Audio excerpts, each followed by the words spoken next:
Hi praise lord. నా పేరు ఆనంద్. ఈరోజు మనము అపోస్తల కార్యాలు 1వ అధ్యాయాన్ని కలిసి చదువుకుందాము. మీ దగ్గర బైబిల్స్ ఉన్నట్లయితే దయచేసి వాటిని తెరిచి చదవండి. ఒకవేళ లేనట్లయితే స్క్రీన్ మీద వాక్యం వస్తుంది, దాన్ని చూసన్నా చదవాల్సిందిగా కోరుచున్నాను. అపోస్తల కార్యాలు 1వ అధ్యాయం. ఓ థియోఫిలా, యేసు తాను ఏర్పరచుకొనిన అపోస్తలులకు పరిశుద్ధాత్మ ద్వారా ఆజ్ఞాపించిన తరువాత ఆయన పరమునకు చేర్చుకొనబడిన దినము వరకు ఆయన చేయుటకును బోధించుటకును ఆరంభించిన వాటినన్నిటిని గూర్చి నా మొదటి గ్రంథమును రచించితిని. ఆయన శ్రమపడిన తర్వాత 40 దినముల వరకు వారి కగపరుచు దేవుని రాజ్య విషయములను గూర్చి బోధించుచు అనేక ప్రమాణములను చూపి వారికి తన్ను తాను సజీవునిగా కనపరుచుకొనెను. ఆయన వారిని కలుసుకొని ఈలాగు ఆజ్ఞాపించెను, మీరు యెరూషలేము నుండి వెళ్ళక నా వలన వినిన తండ్రి యొక్క వాగ్దానము కొరకు కనిపెట్టుడి. యోహాను నీళ్లతో బాప్తిస్మం ఇచ్చెను గాని కొద్ది దినములలోగా మీరు పరిశుద్ధాత్మలో బాప్తిస్మము పొందెదరనెను. కాబట్టి వారు కూడి వచ్చినప్పుడు, ప్రభువా, ఈ కాలమందు ఇశ్రాయేలునకు రాజ్యమును మరలా అనుగ్రహించదవా అని ఆయనను అడుగగా, ఆయన కాలములను సమయములను తండ్రి తన స్వాధీనమందుంచుకొని ఉన్నాడు, వాటిని తెలుసుకొనుట మీ పని కాదు. అయినను పరిశుద్ధాత్మ మీ మీదకి వచ్చినప్పుడు మీరు శక్తి నొందెదరు గనుక మీరు యెరూషలేములోను యూదయ సమరయ దేశములని అందంతటను బూదిగంతముల వరకును నాకు సాక్షులై యుందురని వారితో చెప్పాను. ఈ మాటలు చెప్పి వారు చూచుచుండగా ఆయన ఆరోహణమాయెను.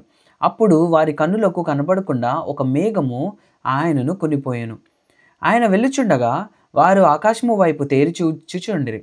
ఇదిగో, తెల్లని వస్త్రములు ధరించుకొనిన 2 మనుషులు వారి యొద్ద నిలిచి, గలిలయ మనుషులారా, మీరెందుకు నిలిచి ఆకాశం వైపు చూచుచున్నారు?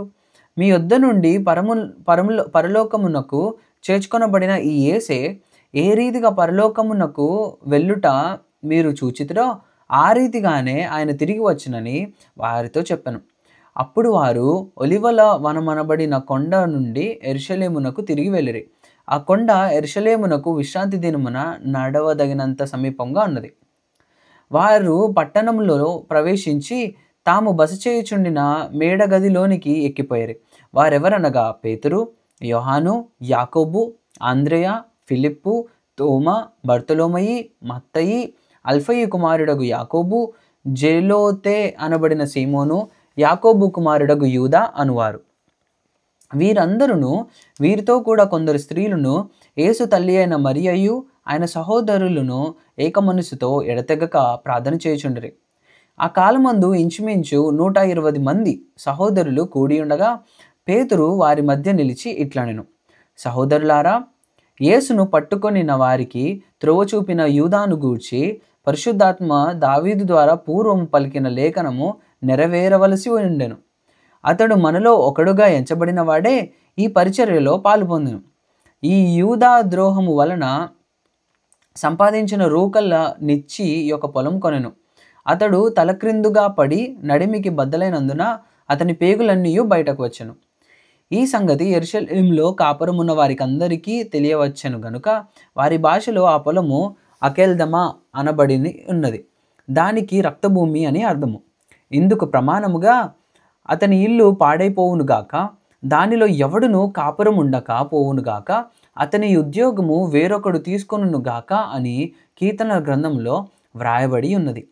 కాబట్టి యోహాను బాప్తిస్మం ఇచ్చినది మొదలుకొని ప్రభువైన యేసు మన యొద్ద నుండి పరమునకు చేర్చుకొనబడిన దినం వరకు ఆయన మన మధ్య సంచరించుచుండిన కాలమంతయు మనతో కలిసి ఉన్న వీరిలో ఒకడు మనతో కూడా ఆయన పునరుద్ధానమును గూర్చి సాక్షి అయి ఉండుట ఆవశ్యకమని చెప్పాను.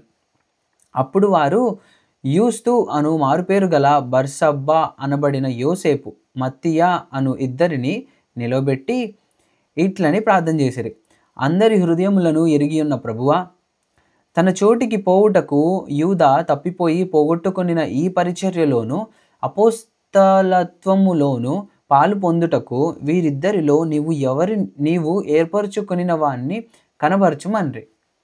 అంతట వారు వీరిని గూర్చి చీట్లు వేయగా మత్తీయ పేరట చీటి వచ్చెను గనుక అతడు 11 మంది అపోస్తలులతో కూడా లెక్కింపబడెను.